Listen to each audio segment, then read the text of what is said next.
করমণ্ডল ও হামসফরের দুর্ঘটনার ৮ দিন পরেও কোনো সন্ধান নেই করণদিঘির আনজারুল হকের।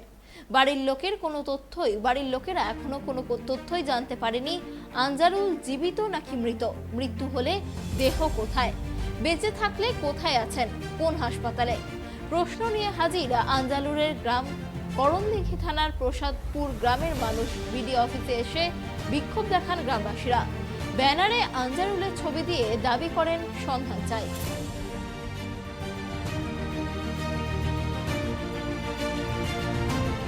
আমরা ধর্ণা এই জন্য দিয়েছি যে আমাদের ওই এলাকা পূর্ব প্রসাদপুর পোস্ট মাগনাভিটার আনজারুল হক বিগত কয়েক মাস পূর্বেই ব্যাঙ্গালোর কাজের জন্য যায়, দরিদ্র ঘরের ছেলে। সে আসার পথে ওই ট্রেনেই আসছিল, তার ফোনেও যোগাযোগ হয়েছে। হঠাৎ করে শোনা গেল যে ট্রেন দুর্ঘটনা, তারপরে ওখানে ওরা ফোনে যোগাযোগ করে, আর যোগাযোগ হচ্ছে না। বিগত 7 দিন ধরে অনেক খোঁজ খবর নেওয়া হচ্ছে। আমরা বিডিও সাহেবকে জানিয়েছি এবং আরও সংবাদ মাধ্যমকে জানিয়েছি। এখন পর্যন্ত আমাদের কোনো সুরাহা হয়নি, বা মৃত্যু বা জীবিত লাশও আমরা এখন পর্যন্ত কোনো সন্ধান পাচ্ছি না।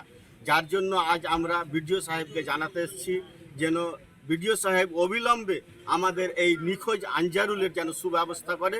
তার জন্য আমরা বিডিও সাহেবকে অনুরোধ করতে এসেছি। এখন বিডিও সাহেবকে আমরা একটা স্মারকলিপি দিলাম।